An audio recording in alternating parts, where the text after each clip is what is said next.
There is a gardening mistake millions of people make every August because it looks completely harmless.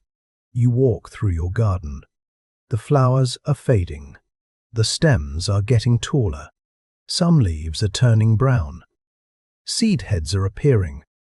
And suddenly the garden that looked beautiful a few weeks ago starts looking messy, so you grab your pruning shears.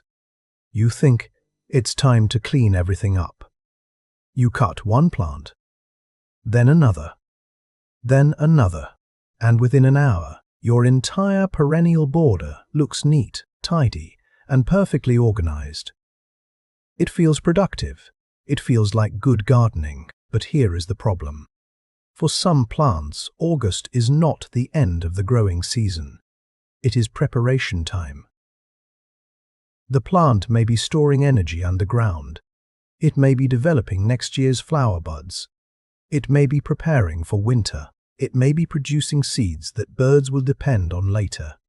Or it may simply be getting ready for the late season display you planted it for in the first place. And when you cut it back too early, you can interrupt that process. You may remove healthy leaves that are still feeding the roots. You may eliminate flower stems before they produce their best blooms. You may remove seed heads that provide food and structure. And in some cases, you can leave a plant weaker going into winter. The strangest part? These plants often look like they need to be cut back. That is exactly what makes the mistake so easy to make. August can be deceptive. A plant can look exhausted while still doing extremely important work. So today, we're going through 11 plants you should think twice about cutting back in August. And don't skip number 8, because that plant can look so unruly by late summer that even experienced gardeners may feel tempted to cut it down. But leaving it alone can be exactly what helps it keep flowering and supporting pollinators. And there is an important rule throughout this entire video. We're talking about healthy plants. If you see serious disease, invasive pests, broken stems, or dead material that is clearly causing a problem, that is a different situation. The goal isn't to tell you to never prune. The goal is to stop you from pruning simply because a plant doesn't look perfect. Because there is a huge difference between removing something that is genuinely finished and removing something that is still working. If you want a garden that comes back stronger instead of constantly replacing plants every spring, subscribe to Garden Roots. Because in gardening, timing can be just as important as technique. Let's start with one of the most famous perennials in the garden. Number 1. Peony. If your peonies have already finished flowering, August is exactly when you need to resist the temptation to clean them up too aggressively. The giant flowers are gone. The petals have disappeared. The stems may be leaning outward, and the foliage may no longer look nearly as impressive as it did when the plant was covered in blooms. You might look at it and think, that's it, the show is over. But underground, the plant is still working. Your peony's foliage is collecting sunlight. Those leaves are helping the plant manufacture and store energy. And that energy contributes to the plant's ability to return and grow strongly in the future. This is why healthy peony foliage should generally be left alone through the growing season. The plant isn't finished just because the flowers are gone. It's transitioning, and this is one of the most important concepts in perennial gardening. The flowers are the part we notice. The leaves are the part doing much of the work.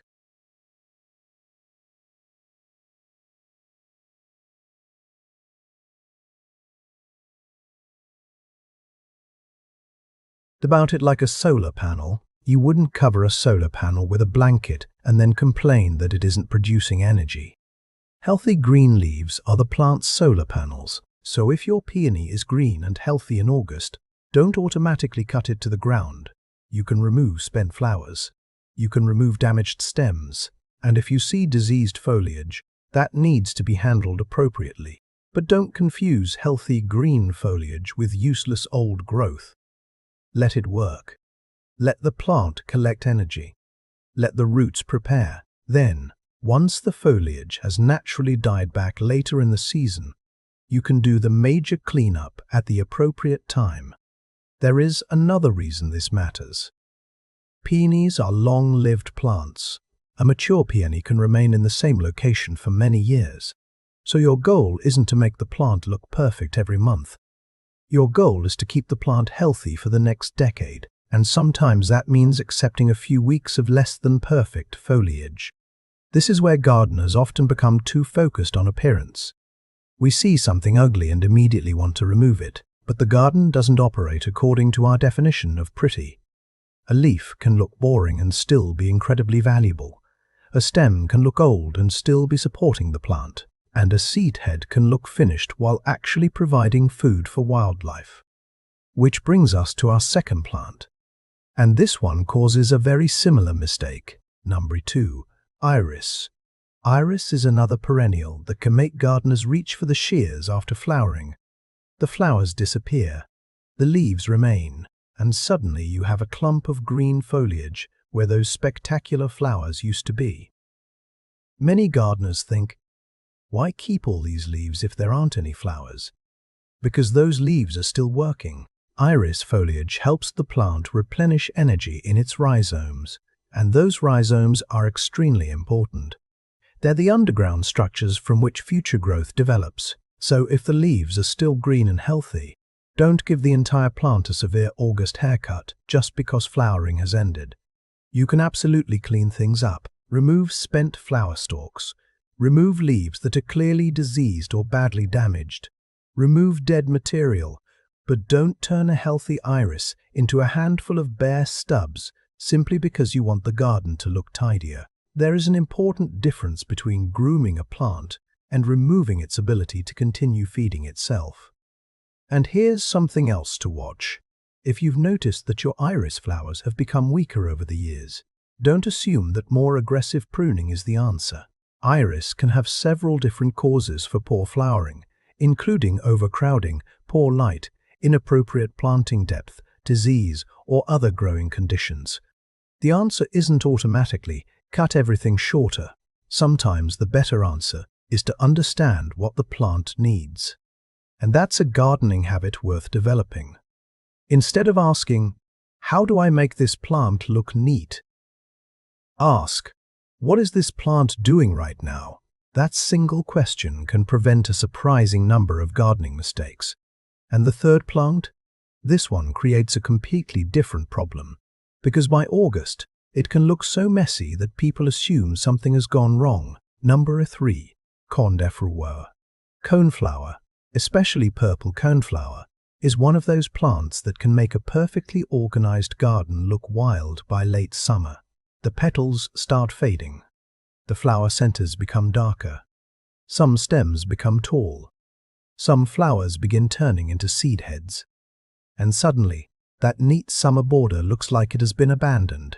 That's exactly when many gardeners make the mistake. They cut everything down. But here's the thing. Messy does not automatically mean dead, and faded does not automatically mean finished. Those coneflower seed heads can provide food for birds later in the season. They can also add winter structure. So when you remove every flower head the moment it stops looking colorful, you are not just cleaning the garden. You're removing part of its ecological value. You're also removing visual interest that can remain long after the petals disappear. Imagine your garden in November. Most flowers are gone. Most of the bright summer colors have disappeared, but standing above the frost are the dried stems and seed heads of your perennials. Suddenly, the garden still has shape. It still has texture. It still has movement, and birds can move through those plants searching for seeds. That is a completely different kind of garden. A garden that isn't designed only for the human eye. Now, if you want to encourage more flowering, selective deadheading can still make sense for some coneflowers. You don't necessarily have to leave every single flower head. You can remove individual spent flowers while allowing other stems to mature and provide seeds. That's the compromise many gardeners overlook. You don't have to choose between cut everything and never touch anything. You can selectively manage the plant, and that's often the smartest approach. Remove what genuinely needs removing. Leave what still serves a purpose. This principle becomes even more obvious with our fourth plant. Number 4. Black-eared Susan. Black-eyed Susan is almost famous for being tough. It handles heat. It can tolerate dry conditions once established. It produces a long season of cheerful flowers, and because it is so resilient, gardeners sometimes assume they can cut it whenever they want. But August is still part of the growing season, and if the plant is healthy and still producing flowers, there's usually no reason to destroy the entire plant simply because a few flowers have faded. Instead, think selectively. See a spent flower. Remove that flower if you want to encourage continued blooming. See a damaged stem. Remove it. See diseased material. Address it. But healthy foliage, leave it working. And here's another reason to leave some black-eyed Susans standing. Seed heads can become useful to birds later in the year. What looks like a dead flower to you can become a food source for wildlife. That creates a completely different kind of gardening experience. You begin to realize that the end of flowering doesn't necessarily mean the end of usefulness. The plant can transition from feeding pollinators to feeding birds to providing winter structure and eventually returning nutrients to the soil. That is a complete cycle, and if you cut everything down in August, you interrupt part of that cycle simply because you don't like the way it looks. There's also something else I love about Black-eyed Susan. It helps create a late-season garden that still feels alive. The golden flowers may eventually fade, but the dark centers remain. The stems remain upright, and the plant can continue contributing texture even when summer is moving toward fall. Your garden doesn't need to look like June forever. A beautiful garden changes, and learning to appreciate those transitions can completely change how you garden. Now we're moving to a plant that teaches an even bigger lesson about patience. Number 5 Baptisia, or falsy indigo. Baptisia is one of the biggest reasons I tell gardeners to stop treating every perennial like a hedge. Baptisia can become large, it can become substantial, and after flowering, those distinctive seed pods can remain for a long time. To someone who wants everything neat and compact, that can look like a problem. But it isn't necessarily a problem. That's part of the plant. Baptisia is a long-lived perennial that can develop an extensive root system. Once established, it can become remarkably resilient, and because of that deep root system, it isn't a plant you want to constantly disturb. This is one of those situations where patience pays. Let the seed pods develop, let the plant maintain its structure. Let it occupy the space you gave it. Because if you planted Baptisia in the right location, part of its appeal is that it can become a substantial architectural plant. It doesn't need to behave like a little bedding plant. And this is something gardeners often forget.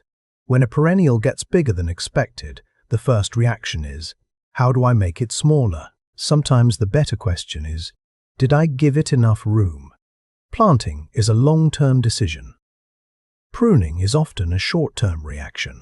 If you repeatedly have to fight a mature plant to keep it within a space that's too small, the problem may not be the plant. It may be the original placement, and Baptisia is especially good at teaching that lesson. Give it room. Give it time. And don't assume that every seed pod needs to be removed. Those pods can add texture and architectural interest long after the flowers have disappeared. In a mature perennial border, that structure can be extremely valuable, especially when other plants begin collapsing. And speaking of plants that become more interesting as the season progresses, number 6 is one that gardeners frequently cut down right before its best performance. Number 6, upright Sedum. If you grow upright Sedum, especially the autumn blooming types, August is a dangerous time to get over-enthusiastic with the shears, because the plant may not look impressive yet. The flower heads can still be green. The stems may look ordinary, and the whole plant may seem like it's just sitting there, but look closer. Something is happening. The flower heads are developing, the stems are supporting the plant, and the entire structure is preparing for the late summer and fall show. This is one of the most frustrating pruning mistakes, because the gardener thinks they're improving the plant. They're actually removing the plant Just before it becomes interesting, imagine cutting down a sedum in August and then walking through the garden a month later, wondering where all your fall flowers went. You didn't lose the flowers because the plant failed. You lost them because you removed the plant. This is why timing matters. Some plants peak in spring, some peak in early summer, some peak in August, and some are only getting started when other plants are already finished. Upright sedum is valuable because it can provide late-season flowers when many earlier perennials are winding down. Those flowers can also provide food for pollinators at a time when the number of available blooms may be decreasing. So instead of asking, "How do I make this plant look better in August?" ask, "What is this plant about to become?" That question can save you from a lot of unnecessary pruning. And there is another advantage. Those sturdy stems can provide winter interest after the flowers fade. If you leave them standing through the colder months, they can catch frost and snow and create structure in an otherwise dormant garden. Then you can perform your major cleanup at the appropriate time later. A few minutes of patience in August can give you months of additional garden interest. Now, number 7 gets even larger, and it can completely change the architecture of your garden. Number 7. Ornamental grasses. Ornamental grasses are not all treated the same way. And that's exactly why you should never blindly cut every grass down in August. Many warm-season ornamental grasses are still actively growing during this period. Their leaves are collecting sunlight. Their flower plumes may be developing. Their height may still be increasing. And some varieties become dramatically more attractive as summer moves into autumn. So, if you walk outside in August and see a large ornamental grass looking ordinary, don't automatically assume it's finished. It may be preparing for its best season. This is especially important for grasses that are planted as major structural elements. A large grass can provide height. It can create movement when the wind blows. It can separate garden spaces, and later in the year, its plumes can become a major visual feature. Cutting it to the ground in August can erase all of that in a few minutes. So unless there's a specific reason to remove damaged or problematic material, let the plant continue developing. And here's the bigger rule. Never make permanent decisions based on temporary appearances. August is a transition month. A plant can look tired and then suddenly look spectacular a few weeks later. A plant can look ordinary and then become the centerpiece of the garden. The gardener who understands seasonal transitions works with the plant. The gardener who doesn't understand them constantly fights the garden. And now we reach number 8. The plant I warned you about. The one that can look so uneven and messy by late summer that you may desperately want to cut it back. But if you planted it for pollinators, you really don't want to make that mistake. Number 8. Agastache. Agastache can be an absolute magnet for pollinators. Depending on the variety and your growing conditions, hummingbirds, bees, butterflies, and other pollinators can visit its tubular flowers. And that's one reason it deserves a place in a late summer garden. But by August, it can start looking uneven. Some flower spikes are finished. Others are still blooming. Some stems are taller than others. The plant may look less tidy than it did earlier in the season. And that's when gardeners often say, "Okay, time to cut it down. Don't be so fast." If the plant is healthy, selective deadheading can be much better than removing the entire plant. Finished flower spikes can be removed. Healthy stems can remain. That allows the plant to continue producing new flowers while preserving the foliage that is still supporting the plant. And this is particularly important if your goal is to create a garden that remains active for pollinators late in the season. Think about the timing. Early season flowers have already finished. Some summer perennials are beginning to decline, but pollinators still need food. That makes late season flowering plants extremely valuable. Agastache can help fill that gap. There is also another lesson hidden inside this plant. Agastache generally prefers excellent drainage. If you repeatedly lose it over winter, don't automatically assume the problem is simply cold weather. Wet winter soil can be a major problem for plants that prefer dry, well-drained conditions. So sometimes the solution isn't more pruning, it isn't more fertilizer, and it isn't more water.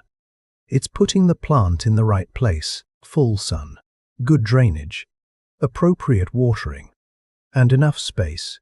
Those basic conditions can matter far more than constantly manipulating the plant. If your Agastache is still flowering in August, let it do what you planted it to do. Attract pollinators, produce flowers, fill the garden with movement, and don't sacrifice that performance just because a few stems look untidy. Now we're heading toward another plant that can look almost chaotic by late summer. But that silvery foliage is doing something very important for your garden design. Number 9. Russian sage. Russian sage is one of those plants that can make gardeners wonder whether they've planted something beautiful or accidentally unleashed a silver-colored explosion. The stems can spread outward. The plant can become loose and airy. Flowers begin to fade. And by August, it may no longer have the perfectly controlled shape you imagined when you first planted it. That doesn't mean it needs to be cut to the ground. In many gardens, August is still too early for drastic cleanup.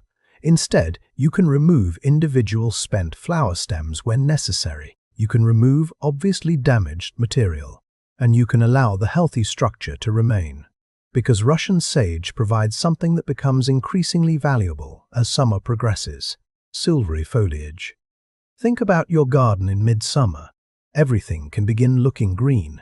Green leaves, green shrubs, green stems, green backgrounds. Then you have Russian sage. Its gray-green to silvery foliage can create contrast. That contrast can make neighboring plants look brighter.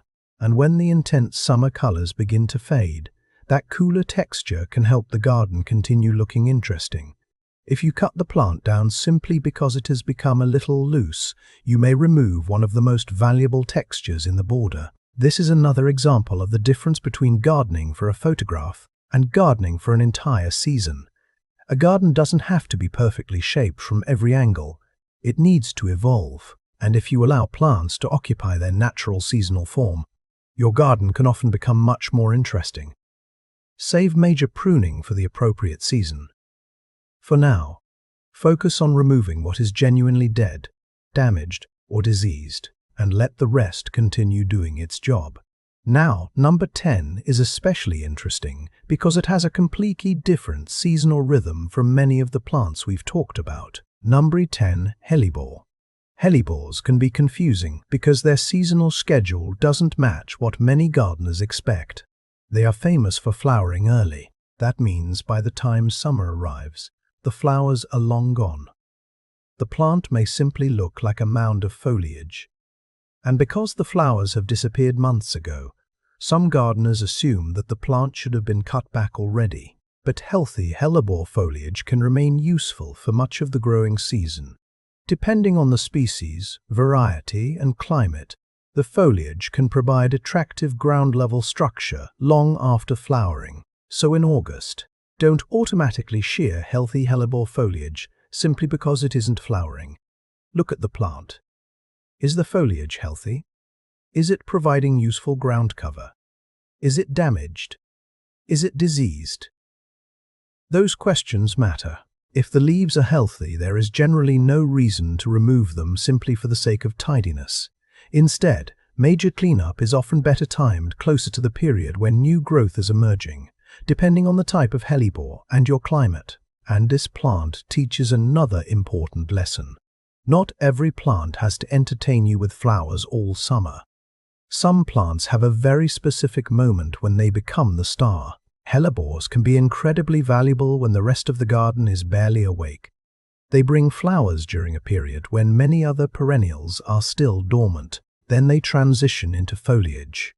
Then they prepare for another season. That's the long game.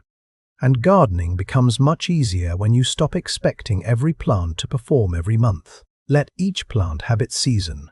Let each plant fill its role. And resist the urge to force everything into the same schedule.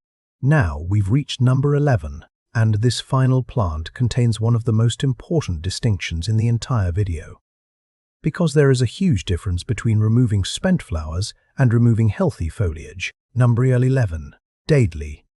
Daylilies are another plant that can look rough by August. Individual flowers last only a short time. Old blooms collapse. Some foliage may develop brown or yellow sections, and the entire clump can begin looking tired. This is where gardeners often make a mistake. They see the messy foliage, grab the shears, and cut the entire plant to the ground. But removing spent flower stalks is not the same thing as removing all healthy foliage. Those are two completely different actions. If individual flowers are finished, remove the spent blooms. If the flower stalk has finished producing flowers, you can remove it. If a leaf is completely dead or badly damaged, remove that leaf.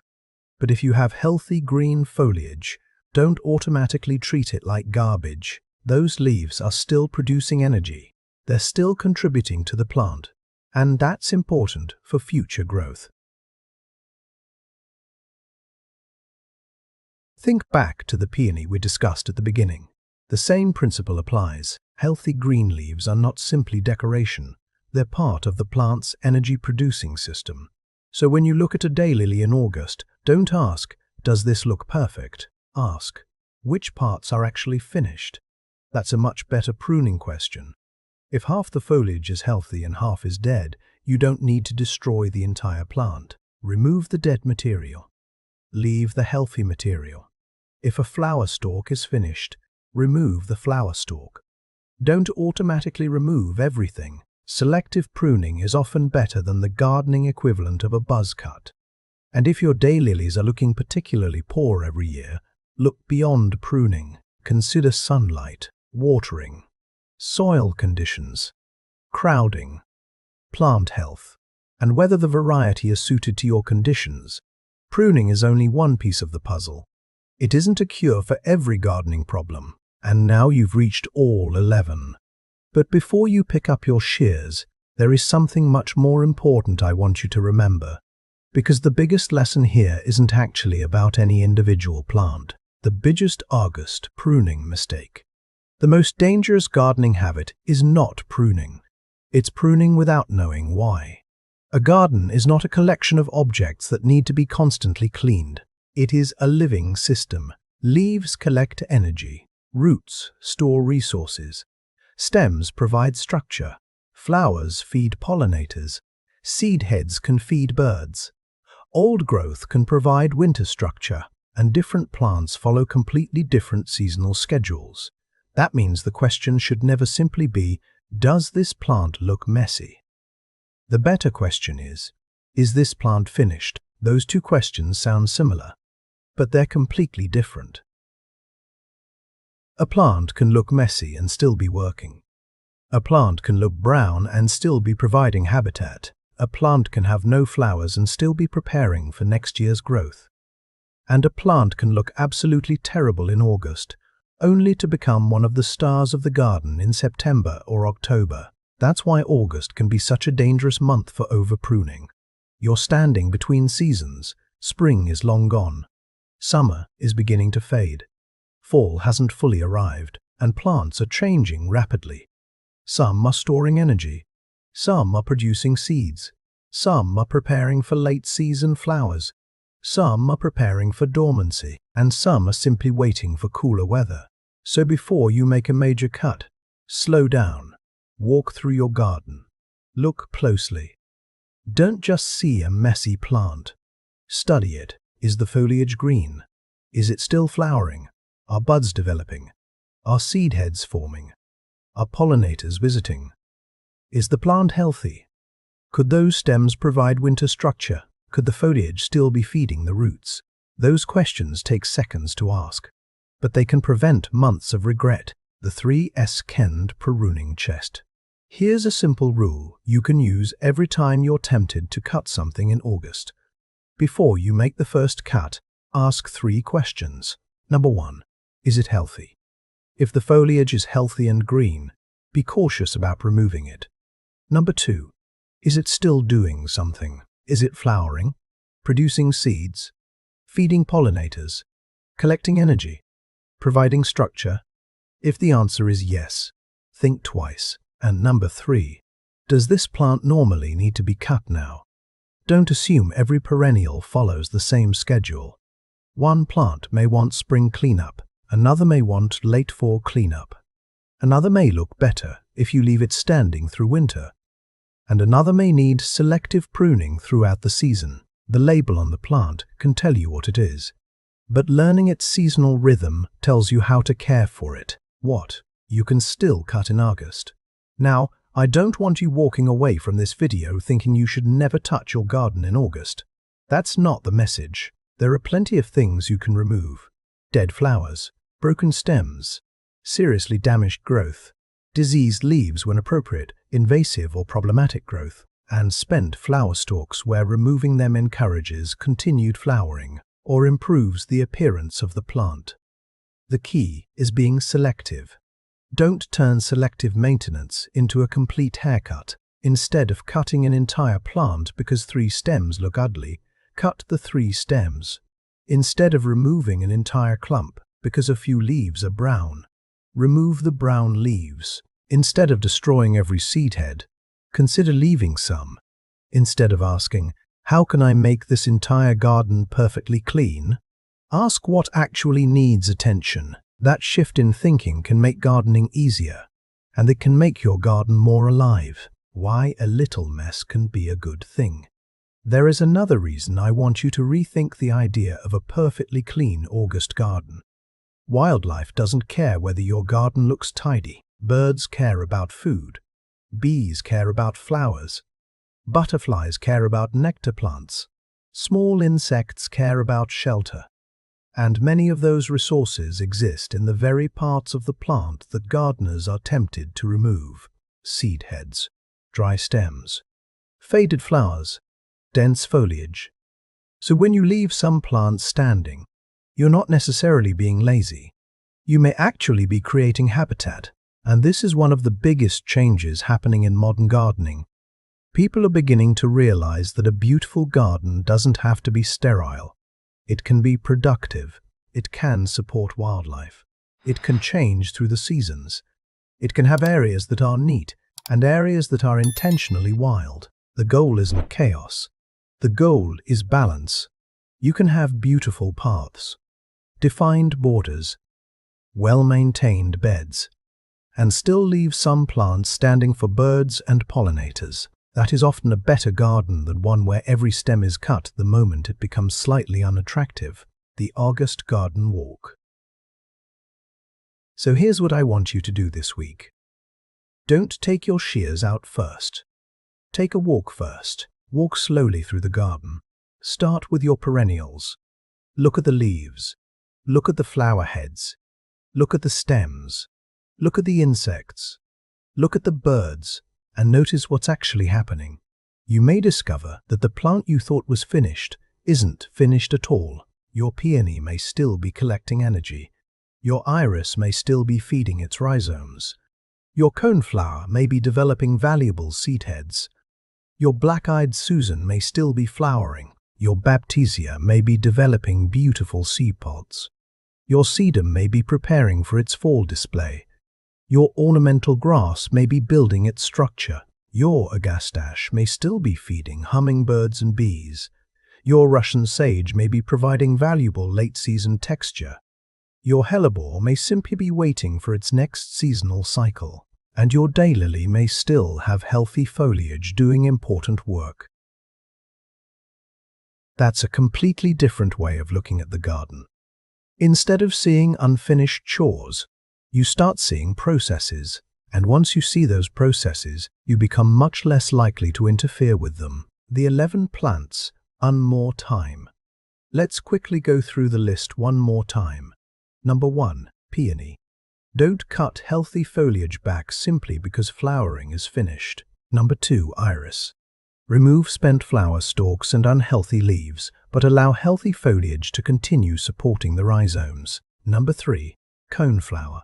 Don't assume faded flowers are useless. Seed heads can provide food and winter structure. Number 4, Black-eyed Susan. Deadhead selectively if desired, but don't automatically destroy healthy plants in August. Number 5. Baptisia. Let this long-lived perennial develop its structure and seed pods. Number 6. Upright Sedum. Don't cut it down just before its late-season flowers appear. Number 7. Ornamental Grasses. Many are still actively growing and developing their best autumn display. Number 8. Agastache. Selective deadheading can help maintain flowers without sacrificing the entire plant and its pollinator value. Number 9. Russian Sage. Don't destroy its late-season silver texture simply because the plant has become a little loose. Number 10. Hellebore. Healthy foliage doesn't need an August haircut just because flowering happened months earlier. And number 11. Daylily. Remove spent flowers and dead foliage selectively instead of automatically cutting the entire clump to the ground. The biggest lesson. But remember, these are not rigid rules that apply identically to every garden. Climate matters. Plant variety matters. Growing conditions matter. Disease matters. And local recommendations can change depending on your region. So don't take a pair of pruning shears into the garden thinking, I have a list of 11 plants I can never cut. That's not the point. The point is to stop making automatic decisions. Understand the plant, understand the season, understand why you're making the cut, because the best gardeners aren't necessarily the ones who prune the most. They're the ones who know when not to prune. And that is a skill that takes observation, not more fertilizer, not more tools, not more products. Observation. Final warning. So before you clean up your garden this August, remember this. The plant that looks tired may be storing energy. The flower that looks finished may be producing seeds. The stem that looks ugly may be supporting next month's flowers. The dry seed head may be tomorrow's bird food. And the green leaf you want to remove may be helping produce next year's growth. 5 minutes of unnecessary pruning can remove months of future garden value. And sometimes, the best thing you can do for a perennial is absolutely nothing. If this video just saved you from cutting back a plant that would have rewarded you next year, subscribe to Garden Roots. Every week, we focus on the small gardening decisions that can make the difference between a garden that merely survives and a garden that genuinely thrives. And now I want to hear from you. Which plant in your garden are you most tempted to cut back right now? Is it a peony, a coneflower, a daylily, an ornamental grass, or something completely different? Tell me the plant and your growing zone in the comments. Because a gardener in another part of the country may be dealing with the exact same problem. And sometimes the best gardening information doesn't come from a gardening catalogue.